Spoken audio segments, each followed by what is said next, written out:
semua Bapak Ibu yang beribadah di tempat ini, rumah saya yang paling dekat.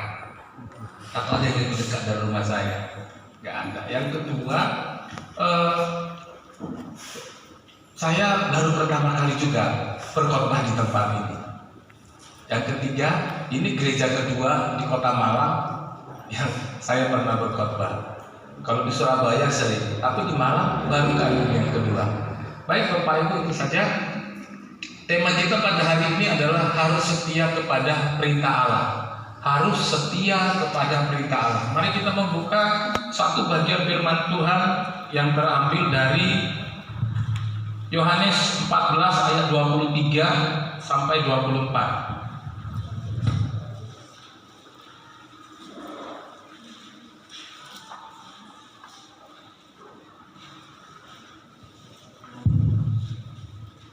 Yohanes 14 ayat 23 sampai ayat yang ke-24.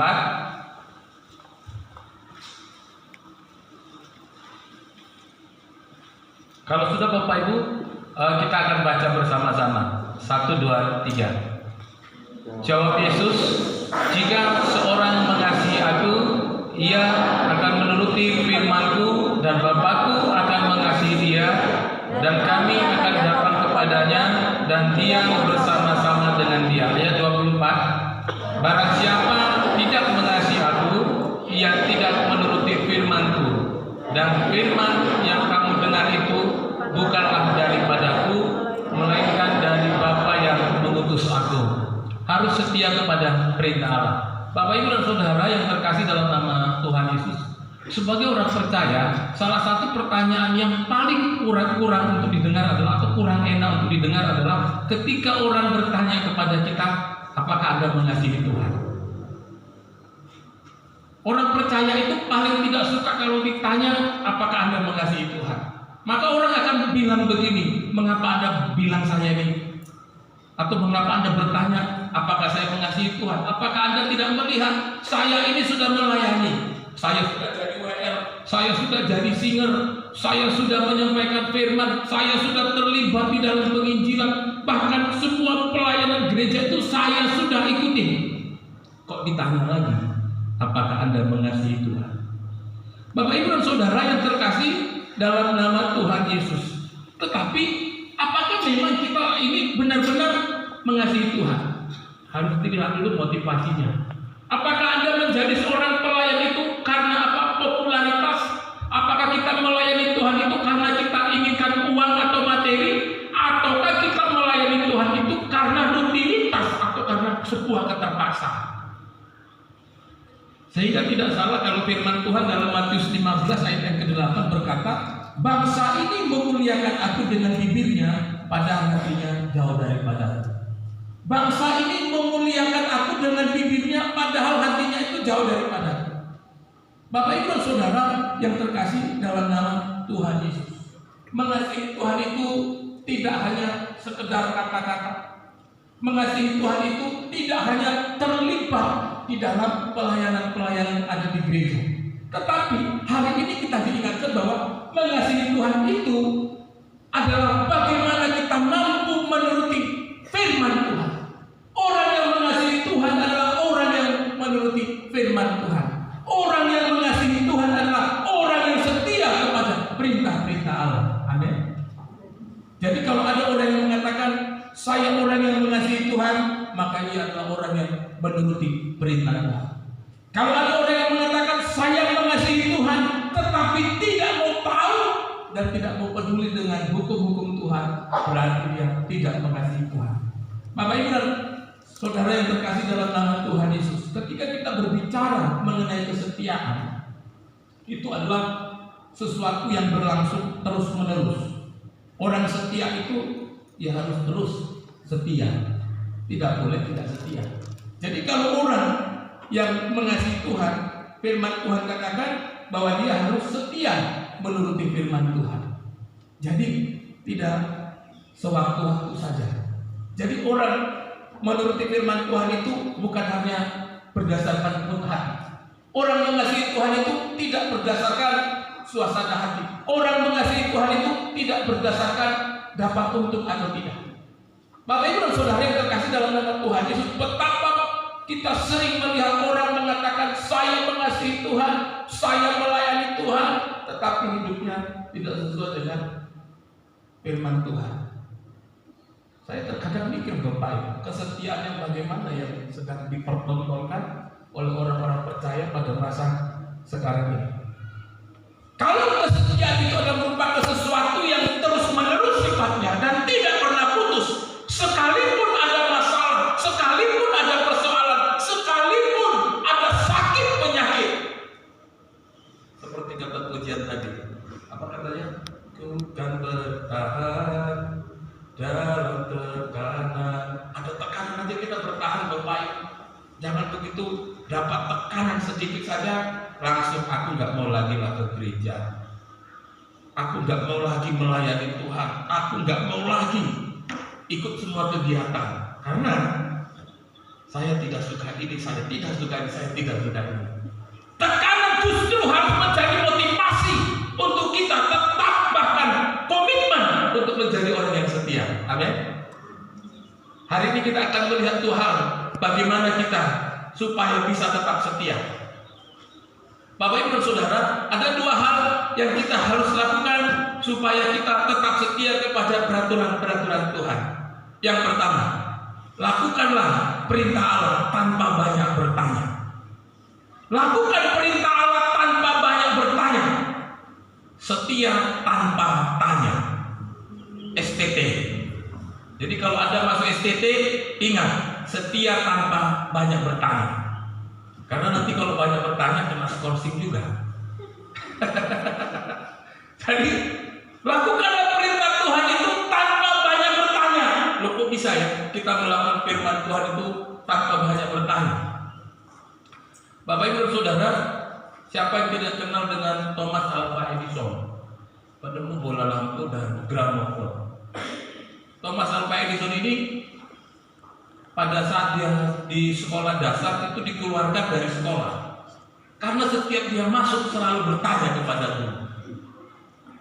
Setiap guru datang dia selalu bertanya. Guru-guru bosan sama dia. Suatu ketika dia bertanya sama guru guru ilmu pengetahuan alam. Dia bertanya, guru, kenapa ayam mengeram kok bisa pecah telurnya keluar anak? Guru yang bilang, kamu ini terlalu banyak bertanya, lebih bagus kamu gak usah sekolah. Di sini tempat orang sekolah, bukan tempat orang bertanya. Di sini tempat sekolah, tempat orang bertanya. Saya pernah bertanya kepada orang tentang alamat suatu tempat, dia bilang, Pak, kalau mau tanya di kantor polisi, jangan di sini. Ternyata Bapak orang tidak suka ditanya Bapak. Tuhan juga ternyata tidak suka ditanya Bapak. Kalau tiap hari Anda bertanya kepada Tuhan, Tuhan mengapa hidupku susah? Tuhan mengapa saya penuh dengan sakit penyakit? Kalau Anda bertanya kepada Tuhan, Tuhan kenapa saya gak punya uang? Tuhan mengapa? Tuhan akan bilang kepada Anda, lebih bagus Anda mati saja. Daripada tiap hari kerja Tuhan menjawab pertanyaan kita Bapak. Tuhan akan bilang Anda mati sajalah daripada tiap hari ngerjain atau jawab pertanyaan Anda. Bapak Ibu dan Saudara yang terkasih dalam nama Tuhan Yesus, dalam Kejadian 12 ayat 1, mari kita buka Kejadian 12 ayat 1. Dalam Kejadian 12 ayat 1, firman Tuhan berkata, berfirmanlah Tuhan kepada Abraham, pergilah dari negerimu dan dari sanak saudaramu dan dari rumah bapamu ini ke negeri yang akan kutunjukkan kepadamu. Tuhan memberi satu perintah kepada Abraham, pergi dari negeri, dari sanak saudara, dari rumah bapamu ke negeri yang akan kutunjukkan. Ini merupakan satu perintah yang gak enak didengar Bapak Ibu. Bagaimana kita disuruh pergi ke satu tempat tapi belum dikasih tahu tempatnya? Kita bingung mau kemana. Tapi Tuhan bilang kepada Abraham, pokoknya kamu keluar, pokoknya kamu pergi, tinggalkan negerimu, tinggalkan keluargamu, tinggalkan semua yang ada di sini. Ini merupakan satu perintah yang sulit untuk dimengerti. Tetapi Alkitab mencatat bahwa Abraham tidak pernah bertanya kemana Karena Abraham percaya kalau Tuhan yang perintahkan, itu pasti akan membawa Anda ke arah yang lebih baik. Amin. Kalau Tuhan yang menyuruh Anda berangkat ke mana, saya percaya karena Tuhan akan buat Anda menjadi orang yang lebih baik. Kalau Tuhan yang suruh Anda datang beribadah hari ini, saya percaya karena Tuhan akan ubahkan sesuatu dalam diri Anda. Amin. Bapak Ibu Saudara yang terkasih dalam nama Tuhan Yesus, seharusnya ketika Tuhan katakan kepada Abraham, engkau keluar dari negerimu, dari sanak saudaramu, harusnya Abraham bertanya, Tuhan di mana negeri itu? Harusnya Abraham tanya itu, Tuhan di mana negeri itu? Tuhan tempatnya jauh atau tidak? Abraham juga harusnya bertanya, Tuhan ke sana berapa hari perjalanannya? Harusnya juga Abraham bertanya, kalau naik Grab Tuhan berapa ongkosnya? Kan gitu ya. Kalau naik Grab kan tanya dulu ongkosnya berapa kan gitu. Tapi yang luar biasanya adalah walaupun ada beribu-ribu pertanyaan dalam diri Abraham, Abraham tidak bertanya karena Abraham punya keyakinan bahwa Allah akan membawa dia, Allah akan mengubahkan dia, Allah akan genapi janji Allah dalam diri Abraham. Amin Bapak Ibu. Bapak Ibu Saudaraku yang terkasih dalam nama Tuhan Yesus, Roma 8 ayat yang ke-28 berkata, kita tahu bahwa Allah turut bekerja dalam segala sesuatu untuk mendatangkan kebaikan bagi mereka yang mengasihi Dia. Kita tahu bahwa Allah turut bekerja dalam segala sesuatu untuk mendatangkan kebaikan bagi mereka yang mengasihi Dia. Bapak Ibu harus ingat bahwa Allah akan bekerja dalam segala sesuatu apapun yang kita lakukan. Itu pasti akan mendatangkan kebaikan bagi saya dan Bapak Ibu. Amin. Percaya saja Bapak Ibu, tidak usah banyak tanya. Anda terlalu banyak bertanya kepada Tuhan, Anda akan malas berdoa. Kalau Anda terlalu banyak bertanya kepada Tuhan, Anda akan malas baca firman Tuhan. Untuk apa baca firman Tuhan? Makin dibaca saya makin bingung. Ini sebenarnya ada Tritunggal atau Tritunggal atau only Jesus? Bingung orang sekarang Bapak Ibu. Sekarang ada banyak yang bertanya, percaya Tritunggal atau Tritunggal atau only Jesus atau hanya oleh Yesus saja. Makanya sekarang ada orang yang berdoa katakan kalau berdoanya dalam nama Yesus saja. Orang bilang begitu mau baca Alkitab ini kok tambah bingung ya. Bertanya terus. Makanya jangan terlalu banyak tanya Bapak Ibu. Di bab kuliah juga jangan terlalu banyak tanya. Ya kan?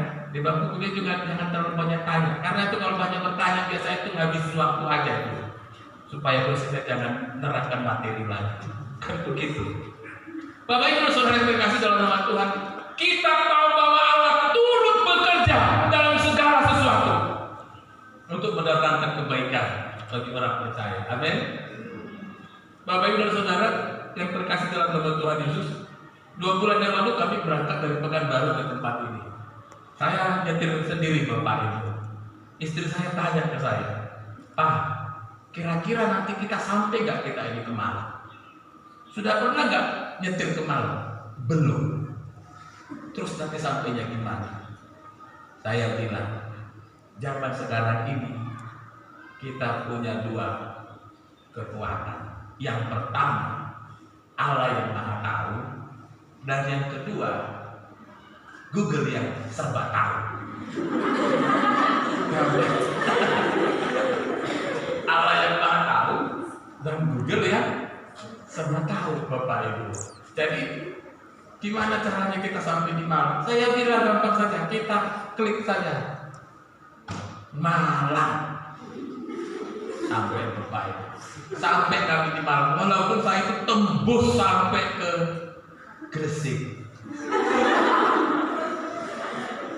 Tapi Bapak Ibu, Pak Jokowi boleh bangga, dia bangun jalan tol Trans Sumatera Jawa. Tapi saya kalahkan beliau. Dia belum pernah jalani tol yang diresmikan.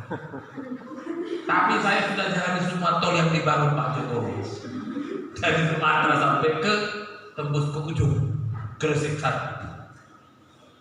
Tapi puji Tuhan loh Bapak Ibu. Saya Apa?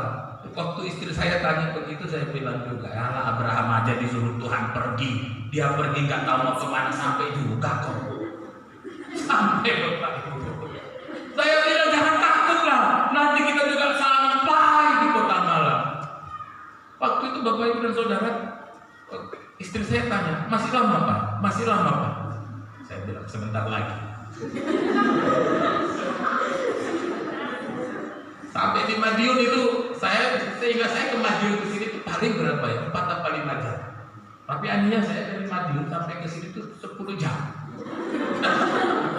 Istri saya tanya, sudah dekat Pak? Sudah dekat ya. Nanti sampai. Walaupun dalam hati saya Bapak Ibu, saya pegang setir mobil ini, kapan sampainya? Tapi supir itu tidak boleh ragu Bapak Ibu. Gembala tidak boleh ragu.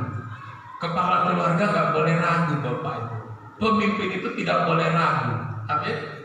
Walaupun ada banyak pertanyaan yang memenuhi pikiran kita, walaupun ada banyak perkara yang menghimpit pikiran kita, sekalipun begitu banyak persoalan yang sedang menimpa kita, tapi percaya Bapak Ibu, Anda tidak usah bertanya, yakin saja. Kalau Anda lakukan perintah Allah tanpa banyak bertanya, disitulah justru Tuhan akan bekerja dalam diri Anda. Amin. Jadi justru ternyata mukjizat tidak terjadi bagi orang yang banyak bertanya. Mukjizat tidak terjadi bagi orang yang banyak bertanya. Amin Bapak Ibu. Jadi kalau Anda sakit, berobat ke rumah sakit, Anda bilang begitu, kira-kira nanti dokternya obati saya sembuh nggak ya? Saya yakin Anda nggak sembuh. Kira-kira nanti saya kalau sekolah pandai nggak ya? Dosen-dosennya gimana nggak ya? Saya yakin Anda pulang nggak jadi tamat dari tempat ini. Tahun pertama Anda kena sourcing. Saya yakin itu Bapak. Bapak Ibu Saudara pun terkasih dalam nama Tuhan Yesus. Kesetiaan kepada perintah Allah itu adalah bagaimana kita komitmen melakukan perintah Allah itu dalam segala situasi dan tidak tergantung kepada mood hati kita. Karena apa? Karena bukti kita sebagai orang yang percaya adalah kita adalah orang yang mengasihi Allah, dan karena kita mengasihi Allah maka kita akan menuruti segala perintah-perintah Allah. Jangan pernah Anda mengatakan saya mengasihi Tuhan tapi Anda tidak bisa lakukan perintah Tuhan. Apa perintah Tuhan dalam hidup kita Bapak Ibu? Begitu banyak perintah Tuhan. Perintah mengasihi. Kasihilah sesama manusia seperti dirimu sendiri. Kalau ada baju Tuhan, apa dikatakan? Berikan satu kepada yang tidak punya baju. Tapi saya tidak yakin Bapak Ibu. Anda belanja ke Ramayana beli 2 baju baru, Anda mau kasih saya 1? Saya tidak yakin. Ada perintah Tuhan yang mengatakan beri yang terbaik bagi Tuhan, berkorban untuk Tuhan. Saya tidak yakin Bapak Ibu. Anda datang ke gereja kasih persembahan, uang yang mana yang Bapak Ibu kasih? Yang merah, yang biru, yang hijau, atau yang putih? Nanti dihitung bendahara banyak putih atau merah. Saya yakin banyak putihnya juga itu ya. 2.000. Betul Bapak Ibu ya. Tapi kita bilang, kita sering katakan orang yang memberi sedikit akan menerima sedikit, orang yang memberi banyak akan menerima banyak. Tapi itu kan hanya omongan saja Bapak Ibu. Bapak Ibu dan Saudara yang terkasih dalam nama Tuhan, tapi selama saya menjadi gembala, hampir 20 tahun saya menjadi gembala, saya menemukan satu cara, bagaimana cara menggerakkan jemaat mau berkorban untuk Tuhan. Kuncinya ternyata Bapak Ibu pada saat memberi persembahan, itu lagunya menentukan. Jadi kalau Anda kasih persembahan, WL itu perhatikan lagu kalau pada saat kasih persembahan. Kalau pas lagu persembahan, usahakan lagunya tempo cepat. Harus tempo cepat. Mbak Erni tempo cepat ya Mbak Erni. Coba Bapak Ibu bayangkan orang kasih persembahan lagunya menjulurnya tak apa-apa terang benderang 2.000, 5.000, 10.000, 20, 100 kasih-Mu Tuhanku dari sinar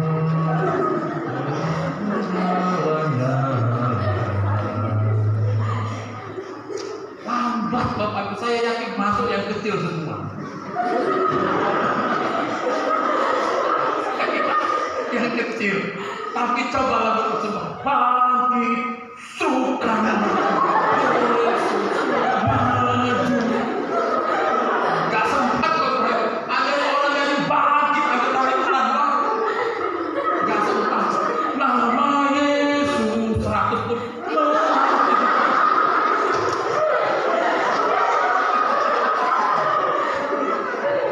Nama Yesus, kota Bethel yang teguh.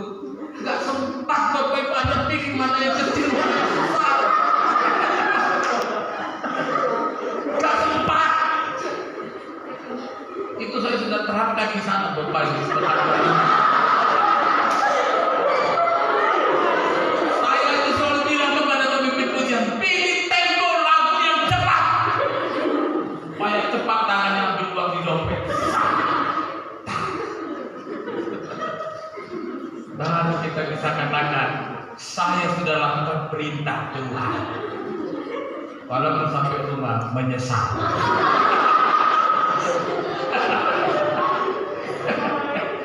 Tapi ini kisah nyata loh Bapak Ibu, di Pekanbaru. Ini terjadi di Pekanbaru, tapi bukan di gereja sipil Mas. Jadi suami istri berangkat ke gereja loh Bapak Ibu, berangkat ke gereja. Kebetulan jemaat saya ini punya usaha. Jadi yang biasalah kami kaum bapak ini kan kalau mau ke gereja kan minta persembahan ke istri. Ya bapak-bapak biasa minta persembahan ke istri ya. Kalau memang saya akan menambah dompet, selalu saya minta persembahan ke istri saya. Rupanya menular ke jemaat-jemaat saya juga. Jadi kalau mau ke gereja, maaf persembahan. Jadi saya ini jemaat saya ini nanti mereka janji pulang dari gereja nanti itu mau belanja, mau beli tepung, mau bikin kue. Jadi istrinya juga lupa bawa dompet nih. Jadi istrinya bilang, "Pak, nanti kita pulang gereja belanja ya. Ini uang persembahan Papa, kasih di kantong kiri ya." Dimasukin di kiri. Ini uang belanja kita Pak, nanti mau beli tepung, masukkan di sebelah kanan. Ingat, persembahan di kiri, uang belanja di sebelah kanan. Ya, WL bangkit nama Yesus, maju di persembahan nama Yesus, nama Yesus. Lupa yang mana masuk Bapak Ibu. Ini belum ketahuan. Pulang gereja, istrinya bilang, "Pak, udah kita sekarang mau belanja, mana mau belanja tadi?" Ya mana tadi ya? Kok yang tinggal yang 5.000? Jangan-jangan Papa tadi salah kasih persembahan. Uang belanja masuk ke kantong kolektif. Ini gara-gara lagu nama Yesus. Kalau cepat temponya, kita bisa gak jadi belanja ini. Lalu istrinya bilang, "Pak, supaya kita belanja, mending Bapak pergi ke ruang majelis. Bilang aja Bapak salah kasih persembahan." Kalau dia pergi ke ruang majelis, dia bilang, "Di situ ada warna merah nggak? 2 lembar. Itu uang belanja kami." Ditukar lagi sama yang 5.000 Bapak Ibu. Dia bilang, "Ini gara-gara Pak Gembala kita suruh persembahan harus tempo lagu cepat." Jadi setiap yang harus kasih lagu cepat supaya dompet-dompet juga cepat bergerak. Tapi percaya Bapak Ibu, kalau Anda lakukan perintah Tuhan, Anda sudah beri yang terbaik bagi Tuhan, Anda tidak usah tanya lagi kemana yang Anda berikan itu. Amin Bapak Ibu. Gereja hancur karena jemaat terlalu banyak bertanya, kemana persembahan kami? Uang gereja itu pemasukan sebulan 30 juta, 20 juta, 10 juta. Kemana semua uang itu? Hancur gereja Bapak Ibu. Lakukan aja perintah Tuhan. Anda tidak usah banyak bertanya. Yakin saja Tuhan akan berkati saudara. Amin. Setia tanpa tanya atau setia tanpa bertanya. Itu yang pertama. Yang kedua, lakukanlah perintah Tuhan tanpa banyak alasan. Setia tanpa alasan. STA. Setia tanpa alasan.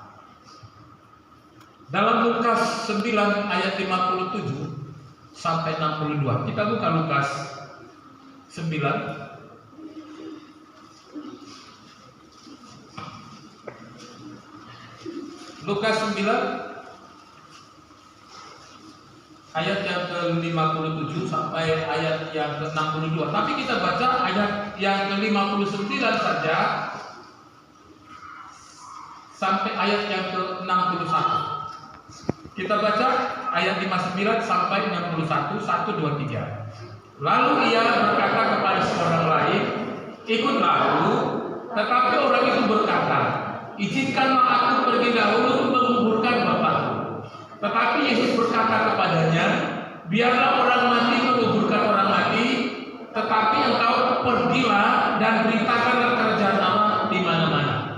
Dan seorang lain lagi berkata, aku akan mengikut engkau Tuhan, tetapi izinkanlah aku pamitan dahulu dengan keluargaku. Bapak Ibu dan Saudara yang terkasih dalam nama Tuhan Yesus, dua orang ini sebenarnya tiga, tapi saya sorot yang dua aja. Ini ketika mereka diajak Tuhan Yesus untuk mengikuti Yesus, itu mereka banyak betul alasannya. Yang pertama tadi mengatakan bahwa izinkanlah aku menguburkan orang tuaku. Nah ini kan alasan yang dibuat-buat. Bagaimana mungkin seorang anak, bapaknya sedang meninggal atau orang tuanya sudah meninggal, anaknya keluyuran? Apakah Anda pernah orang tua Anda meninggal lalu Anda jalan-jalan ke Ramayana, ke Matahari, atau ke Matos? Tidak ada itu Bapak Ibu. Nah kalau orang-orang tua yang meninggal biasanya itu pakai pakaian hitam, pakai pakaian kabung, nangis saja kerja. Matanya itu bengkak. Tidak ada orang tuanya meninggal pergi jalan-jalan happy. Ini nampak bahwa alasannya itu adalah alasan yang dibuat-buat, hanya mencari alasan supaya tidak melakukan perintah Tuhan.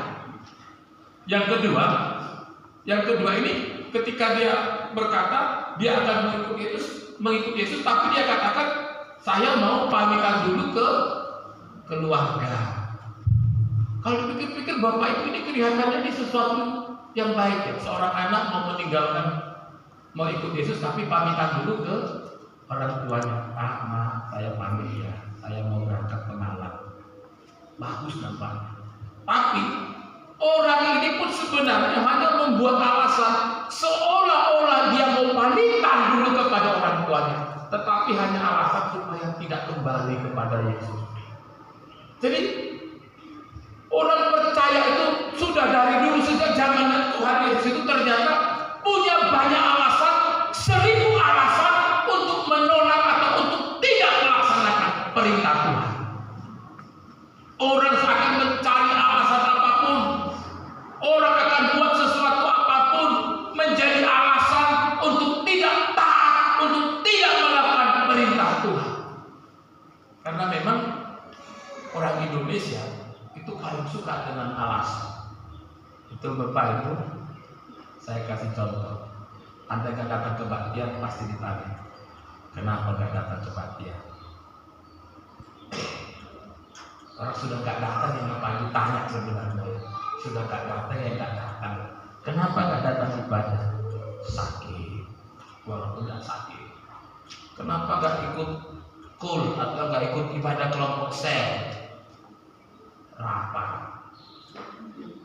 kenapa gak ikut ibadah doa?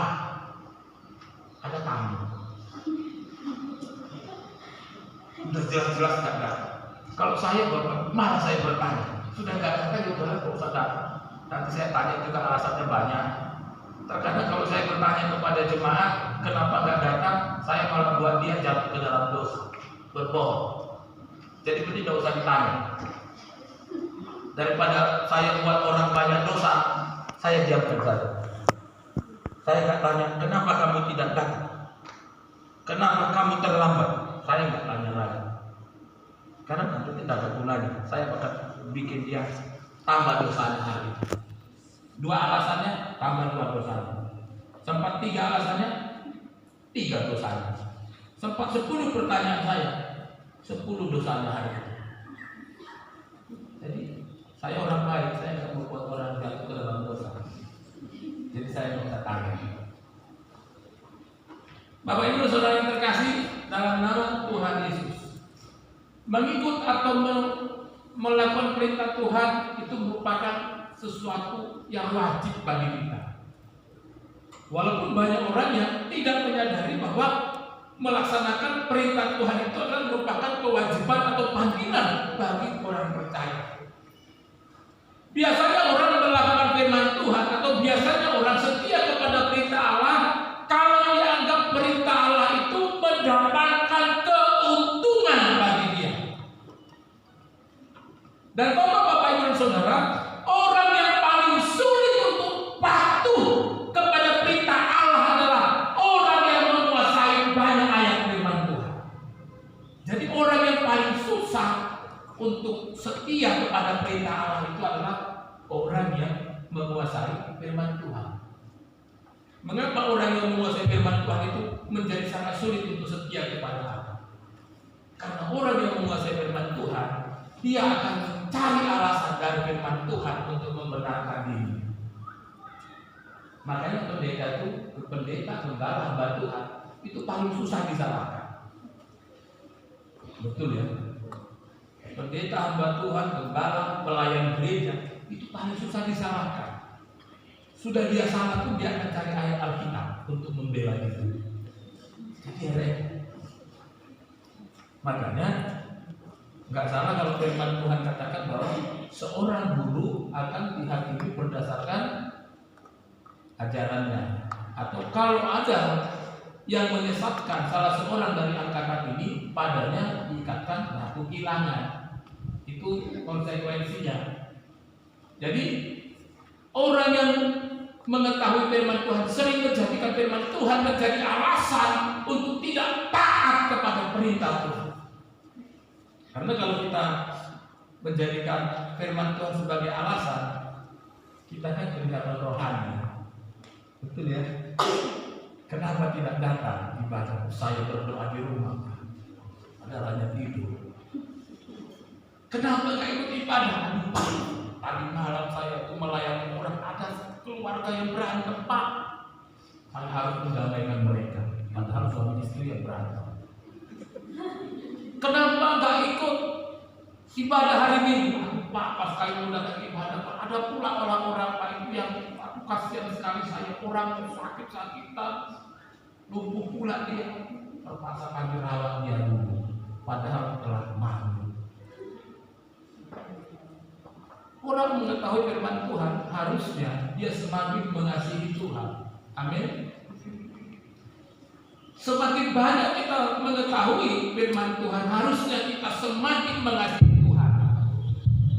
Semakin banyak kita membaca firman Tuhan, harusnya menjadikan kita orang yang benar-benar mengutamakan Kristus di dalam hidup kita. Amin. Makanya kalau orang baca firman Tuhan sering, makanya kalau orang hari-harinya itu membaca firman Tuhan, kalau dia keluar dari rumah pun orang lihat di wajahnya itu semua firman Tuhan. Makanya kalau orang anak STT itu atau hamba Tuhan itu keluar dari asrama, kan di wajahnya itu semua terpancar kemuliaan Tuhan. Karena satu minggu baca firman Tuhan terus. Betul ya? Betul? Jangan ada keluar dari asrama, begitu keluar yang nampak catatan utang. utang. Saya pernah punya pengalaman Bapak Ibu. Waktu pertama kali ke Pekanbaru ada busway, saya sama anak saya itu ngetes busway. Anak saya bilang, "Pak, kita ngetes busway yuk." Ya bagus juga sih saya pikir. Jadi saya sama anak saya itu naik busway. Saya, Rachel dan John kami naik busway. Pada rupanya kan bukan hanya kami Bapak Ibu yang pengen naik busway hari itu. Ramai betul orang, mumpung uji coba gratis pula. Yang gratis biasanya paling enak. Kan begitu. Jadi kami naik busway. Ramai betul orang naik busway. Sampai orang berdiri pun. Saya pikir ini orang-orang kenapa mau berdiri ya? Orang gratis juga kok. Di belakang kan masih ada yang gratis. Kenapa orang berdiri? Ada seorang perempuan hamil, dia berdiri juga. Saya bingung dia ini mau pulang ke rumah atau juga ingin merasakan gratis. Saya nggak tahu. Tapi dia berdiri di busway. Saya kasihan lihat dia. Saya bilang, "Ibu, silakan ibu duduk di tempat saya. Biar saya yang berdiri." Dia mau. Kalau dia bilang ke saya, "Pak, Bapak orang Kristen ya?" Kok ibu tahu? Nampak dari wajahnya orang Kristen. Saya pulang ke rumah langsung kacang.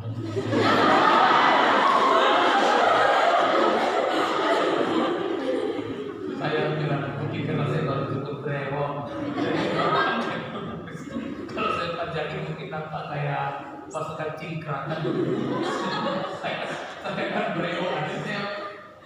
Karena itu kan mengganggu hati saya gitu loh. Karena dikatakan, "Kok ibu tahu saya orang Kristen?" Nampak dari wajahnya. Saya senang sekali. Berarti saya bilang, "Kemana tuh saya pergi? Saya ini orang Kristen." Tapi saya juga pernah punya pengalaman ini. Waktu saya jadi mahasiswa, saya itu pernah pelayanan itu di Siwalan Indah. Di Siwalan Indah. Itu kan dari Bumur Asi naik bis lagi ya ke mana itu? Ke Benowo. Itu kan biasa rame-rame itu. Cek.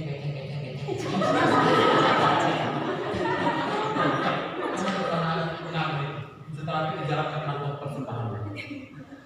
Pas giliran saya, namanya kita kan mahasiswa, nggak punya duit. Sebenarnya saya mau kasih dia, tapi nanti kalau saya kasih, saya nggak ada ongkos pulang. Ya biasa lah mahasiswa. Berangkat weekend itu pakai rapi. Lalu dia bilang ke saya, "Percuma kelambi api orang duit." Saya nggak tahu waktu itu. Saya tanya sama Pak Samuel yang kita di Kupang sekarang, "Pak, tadi ada pengamen bilang ke saya, percuma kelambi api orang duit." Katanya. Saya tanya apa itu? Dia bilang ke Bapak, "Percuma bajunya cantik tapi nggak punya uang."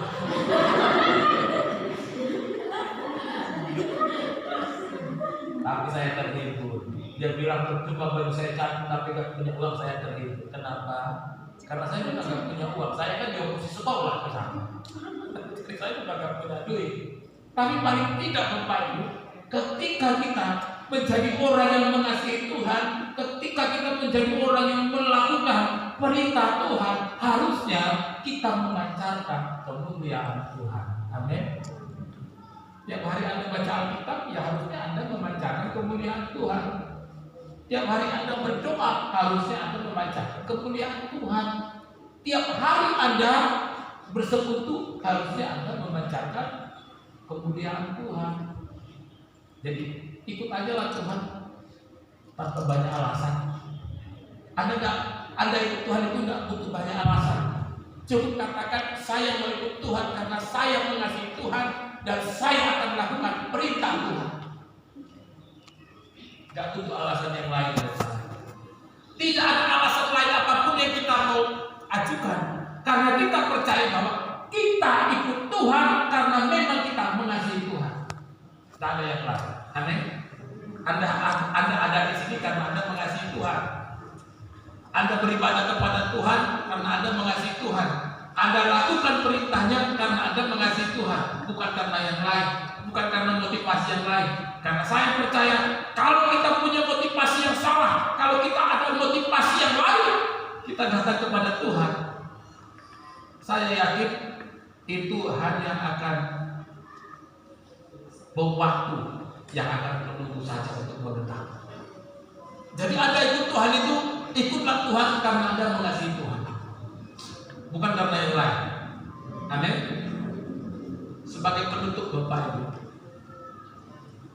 saya dan istri saya kan memang dari dulu itu kami itu dulu punya klinik. Saya sama istri saya itu punya klinik, makanya kami itu suka obat-obatin orang dari dulu. Jadi salah satu yang pernah menjadi pasien kami adalah ada seorang ibu pernah menelpon kami, "Bu, kami dengar begini, nah kami datang ke sana." Jadi begitu istri saya obati dia, biasanya kalau saya kan selalu bagian doanya. Jadi kalau istri saya sudah obati dia, saya selalu doakan. Akhirnya orang tahu saya ini pendeta. Jadi ada seorang ibu ini, kami obati dia. Lalu saya bilang, sebelum pulang itu, saya mau berdoa bagi dia. Saya doakan bla bla bla bla bla bla. Amin. Lalu dia bilang ke saya, "Pak, apa pendeta ya?" "Iya." "Kok ikut tahu saya pendeta?" "Nampak dari doanya." Jadi dari doanya pendeta kenapa? Kalau doa pendeta itu kan pendek-pendek, doa majelis panjang-panjang. Saya doanya pendek-pendek aja. "Kok ibu tahu saya pendetanya dari doanya kok nampak, Pak?"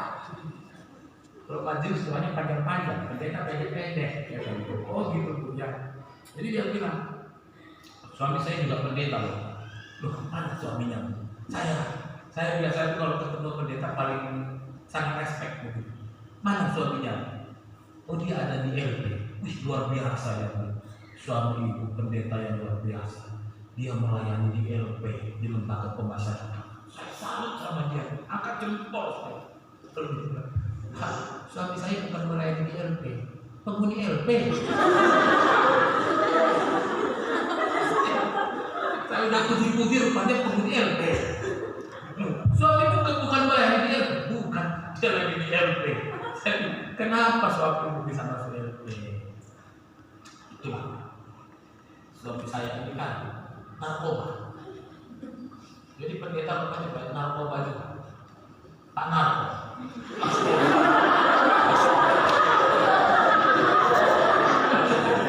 Narkoba. Narko. Jadi dia bilang, "Kok misalnya ini ada di RP, Pak? Dia ini sekarang itu jadi penghuni RP karena dia itu pengguna narkoba." Jadi waktu itu dia lagi sakit, nggak punya duit. Lalu kemudian dia ketemu temannya, sepakatlah mereka malam hari membongkar rumah orang. Lah, pendeta bongkar rumah orang. Saya datang mendoakan rumah orang, tapi kawan saya membongkar rumah orang. Lah, kok bisa suami bongkar rumah orang? Ya itulah Pak. Dia sudah sakal, tidak ada lagi mau beli narko kan. Akhirnya mereka sepakat malam itu mereka bongkar rumahnya. Saya bilang, "Bu, waktu Bapak dan temannya itu apa itu? Bukan mendobrak rumah orang itu. Saya mau tanya," dia bilang, "kira-kira Bapak itu mendobrak rumah orang itu masih ingat tidak?" Bilang, "Dalam nama Yesus rumah terbuka." Karena saya punya pengalaman, pintu rumah saya terkunci, saya dobrak. Dalam nama Yesus, dalam nama Yesus, terbuka juga pintu rumah saya. Dalam nama Yesus, terbuka. Saya bilang, itu suami kok kebongkar rumah orang, bilang nggak, dalam nama Yesus pintu terbuka. Tapi nggak tahu apa. Yang pasti sekarang suami saya sudah di penjara. Tapi gitu pun di sana, saya waktu itu saya beberapa kali juga, karena saya kebetulan pendeta di TNI Angkatan Udara. Jadi waktu itu kami pernah melayani ke sana. Saya cari Mana itu pendeta yang dulu katanya pendeta yang bongkar rumah orang itu? Saya mau kenal dulu sama dia. Tapi sampai saya pulang pendetanya juga gak nampak. Mungkin dia cari alasan hari itu sedang sakit perut, tidak bisa datang ibadah. Atau mungkin dia hari itu ada alasan saya gak bisa ikut Tuhan karena pusing dan lain sebagainya. Itu hanya alasan saja Bapak Ibu Saudara. Tapi orang yang mengasihi Tuhan, dia tidak akan pernah mencari alasan mengapa dia ikut Tuhan. Karena orang yang mengasihi Tuhan, totalitas hidupnya akan dia berikan kepada Tuhan. Amin. Bapak Ibu dan saya adalah orang-orang yang mengasihi Tuhan. Mari kita setia tanpa banyak bertanya. Mari kita lakukan perintah Tuhan tanpa banyak alasan. Percaya Tuhan akan bawa Bapak Ibu dan saya untuk hidup yang lebih baik. Amin. Kita akan berdoa. Saya mengundang tim musik sinyal maju ke depan.